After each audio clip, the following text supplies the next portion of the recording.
Hello friends, welcome to Devbhoomi career point. तो देखिए, आज हम डिस्कस करने वाले हैं हिस्ट्री का एक महत्वपूर्ण टॉपिक। इस टॉपिक से काफ़ी क्वेश्चन बनते हैं एग्जाम्स में, भले वो स्टेट एग्ज़ाम हो या कोई भी सेंट्रल एग्ज़ाम हो, वहाँ पे आपको इस टॉपिक से रिलेटेड क्वेश्चन ज़रूर मिलेंगे। ठीक है, तो हिस्ट्री का ये सेशन होगा आज का जैन एवं बौद्ध धर्म का।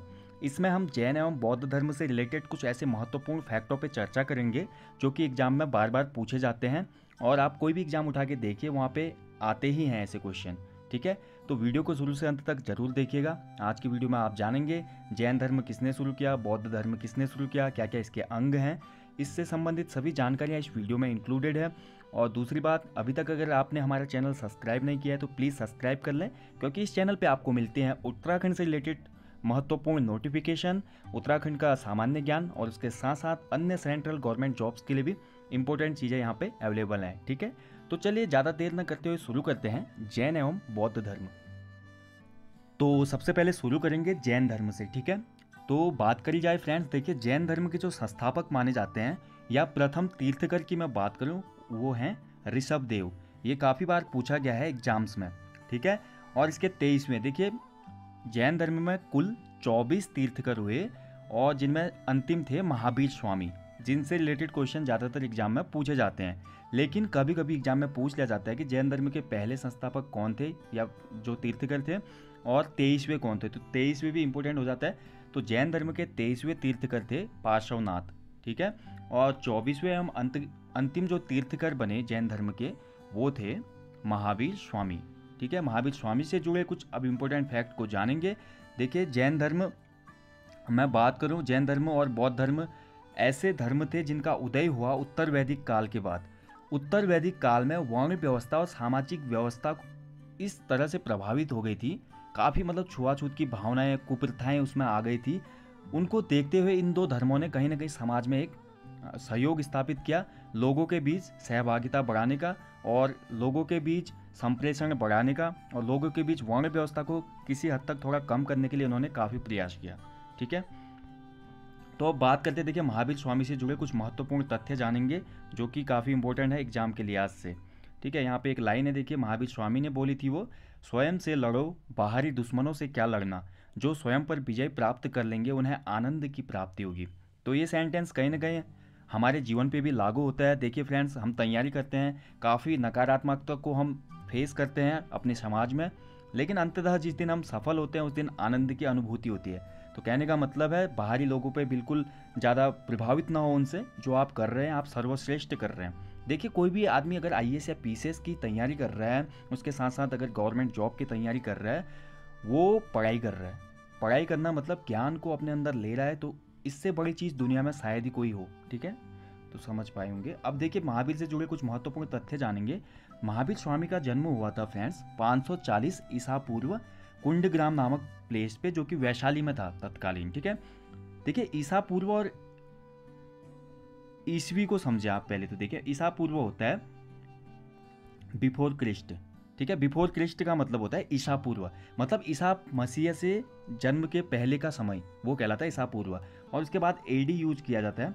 एडी का मतलब होता है ईसा मसीह के जन्म के बाद का समय, जो कि हम आजकल यूज करते हैं। ठीक है, तो देखिए इनका जो जन्म हुआ था कुंडग्राम वैशाली में हुआ था। ठीक है, पिता का नाम सिद्धार्थ था और माता का नाम त्रिशला था। पत्नी का नाम इनका यशोदा था, और पुत्री थी इनकी एक, जिसका नाम था अन्नोजा प्रियदर्शनी। ठीक है, और सबसे इंपॉर्टेंट फैक्ट जो पूछ लिया जाता है क्वेश्चन, बचपन का नाम क्या था महावीर स्वामी का, तो बचपन का नाम था इनका वर्धमान। 30 साल की उम्र में इन्होंने घर त्याग कर दिया और सांसारिक मोह से बिल्कुल मुक्त हो गए। ठीक है, और उसके बाद इन्होंने 12 वर्ष का काफ़ी कठिन तप किया, और उसके बाद इन्हें ज्ञान प्राप्ति हुई। और ये फैक्ट इसमें मैंने लिखा है ऋजुपालिका नदी के तट पर। ये बनता है क्वेश्चन कभी कभी कि कहाँ पे इनको ज्ञान प्राप्त हुआ था। ठीक है, तो इन्हें ऋजुपालिका नामक नदी तट पर बैठे हुए थे, वहीं पे इन्हें ज्ञान प्राप्ति हुई थी। और महावीर स्वामी ने अपने जो संपूर्ण उपदेश थे जन जन में घूमकर किस भाषा में दिए, प्राकृत भाषा में दिए। ठीक है, और इनका प्रथम अनुयायी जो बना था वो था जमालिस। ये क्वेश्चन भी पूछा गया है विगत वर्षों में, एसएससी और अन्य जो एग्जाम होते हैं सेंट्रल के, वहाँ पे पूछा गया है कि महावीर स्वामी का प्रथम अनुयायी कौन था, तो ये जमालिस था। ठीक है, और महावीर का प्रतीक चिन्ह सिंह था। कहने का मतलब महावीर स्वामी का जो जन्म हुआ था, जन्म चिन्ह बोल सकते हैं हम। ठीक है, या उनका प्रतीक बोल सकते हैं, वो था सिंह, शेर। 72 वर्ष की आयु में इनकी मृत्यु हो गई। कहाँ पे? पावापुरी नामक स्थान पे। पावापुरी जो कि उस समय राजगीर में था, ठीक है। राजगीर भी प्राचीन भारत का एक हिसाब से देखा जाए तो राजधानी थी, और निर्वाण प्राप्त हुआ इन्हें यहाँ पे 72 वर्ष की आयु में। अब बात करेंगे जैन धर्म के त्रिरत्न कौन कौन से हैं। तो जैन धर्म में त्रिरत्न जो बोला गया है वो कौन कौन से हैं, देखिए।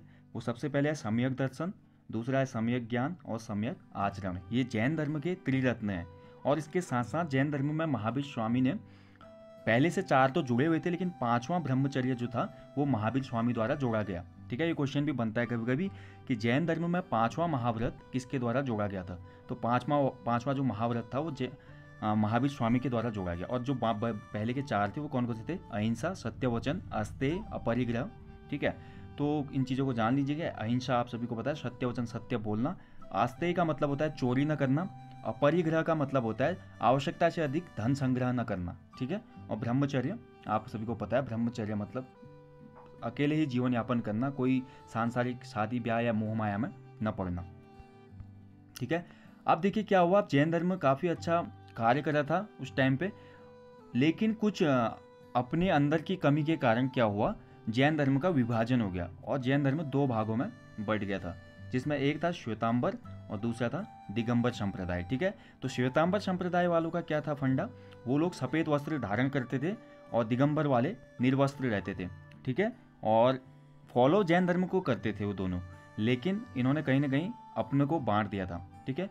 और इसके साथ साथ एक इंपॉर्टेंट फैक्ट देखिए, पहली जैन संगीति, जैन संगीति का मतलब होता है, देखिए आपने बौद्ध संगीति पढ़ी होगी, वैसे जैन संगीति भी हुई थी। संगीति मतलब एक सम्मेलन करना। तो प्रथम जैन संगीति हुई थी पाटलिपुत्र में, ठीक है, और दूसरी हुई थी बल्लभी में। तो पाटलिपुत्र वाली जो थी इसका अध्यक्ष बना था स्थूलभद्र, और जो बल्लभी में आयोजित की गई थी दूसरी जैन संगीति, उसका जो अध्यक्ष बनाया गया था वो था क्षमा श्रवण। ये भी इंपॉर्टेंट फैक्ट है, ठीक है। तो जैन धर्म से रिलेटेड चीज़ें कुछ आपने जानी। अब बढ़ेंगे आगे बौद्ध धर्म में। तो बौद्ध धर्म देखिए काफ़ी बड़ा धर्म इसको माना गया है। बौद्ध धर्म इसकी शुरुआत की थी किसने? इसके संस्थापक थे गौतम बुद्ध, ठीक है, जिन्हें लाइट ऑफ एशिया भी बोला जाता है। एशिया का ज्योतिपुंज के नाम से ये फेमस हुए। इनका जन्म हुआ था 563 ईसा पूर्व लुम्बिनी नामक प्लेस में, जो कि वर्तमान नेपाल में है, ठीक है। इनके पिता जो थे शुद्धोधन थे, शाक्य मुख्य गण थे ये, एक हिसाब से एक जागीर के राजा टाइप के थे, ठीक है, पिता जो इनके शुद्धोधन थे। और माता इनकी थी माया देवी, लेकिन इनके जन्म के बाद उनकी मृत्यु हो गई और इनका पालन पोषण किया इनकी सौतेली माँ प्रजापति गौतमी ने, ठीक है। ये काफ़ी इंपॉर्टेंट फैक्ट है। इनके बचपन का नाम था सिद्धार्थ, पत्नी का नाम था यशोधरा और पुत्र था राहुल। 29 वर्ष की आयु में इन्होंने क्या किया? घर त्याग कर दिया।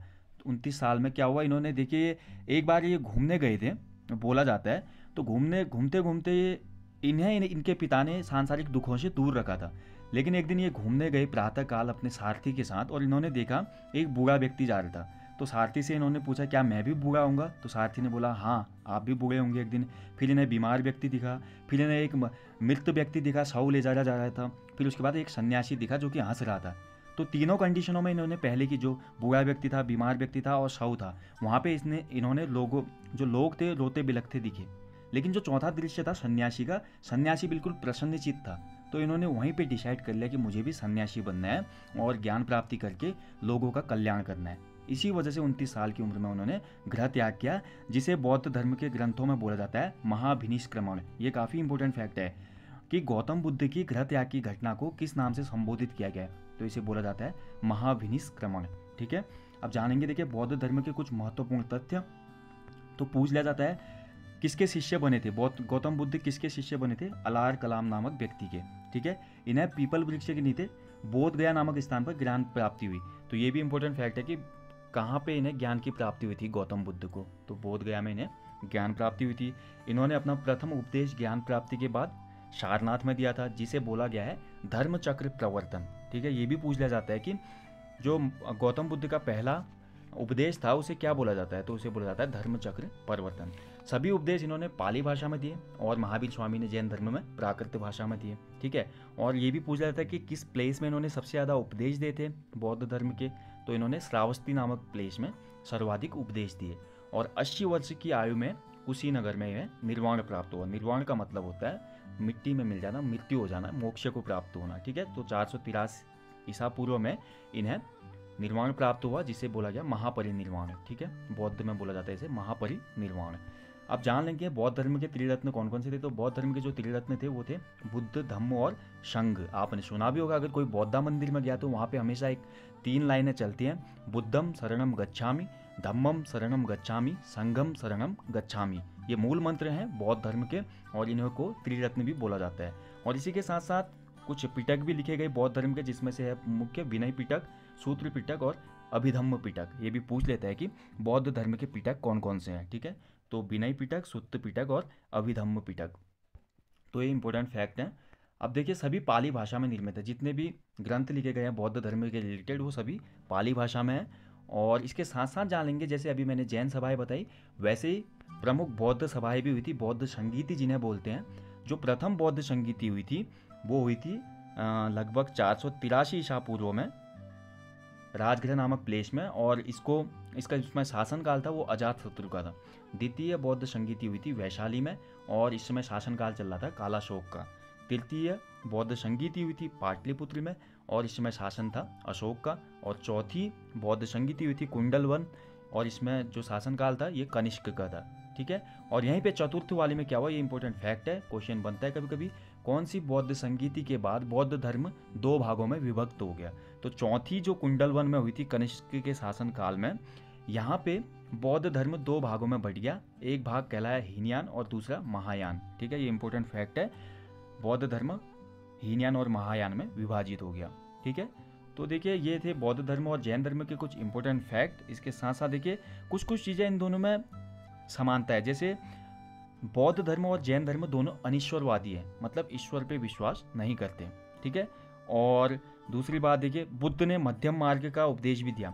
मध्यम, इसको क्वेश्चन बनता है कि मध्यमा प्रतिपद का सिद्धांत किसने दिया। तो मध्यमा प्रतिपद का सिद्धांत या उपदेश दिया था गौतम बुद्ध ने। ठीक है, तो फ्रेंड्स देखिए आज मैंने आपको इंपॉर्टेंट फैक्ट बताए जैन धर्म और बौद्ध धर्म के, और एग्जाम के लिहाज से काफ़ी इंपॉर्टेंट है।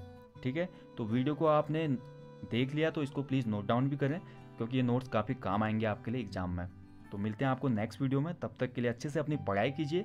और हाँ, जाते जाते बस इतना ही बोलना चाहूँगा फिर से एक बार कि जो ये लाइन थी यहाँ पे देखिए महावीर स्वामी की, ये लाइन फॉलो जिसने की वो पक्का सक्सेस होगा। तो प्लीज़ स्वयं से लड़ना सीखिए, बाहरी दुश्मनों से मत लड़िए। जो खुद से लड़ता है वो सब पे विजय पाता है, ये वास्तविकता है और उसे ही आनंद की प्राप्ति होती है। ठीक है, इसी के साथ वीडियो समाप्त करूँगा और मिलेंगे आपको नेक्स्ट वीडियो में। तब तक के लिए अपना ध्यान रखिए, अच्छे से अपनी स्टडी कीजिए। जय हिंद, वंदे मातरम।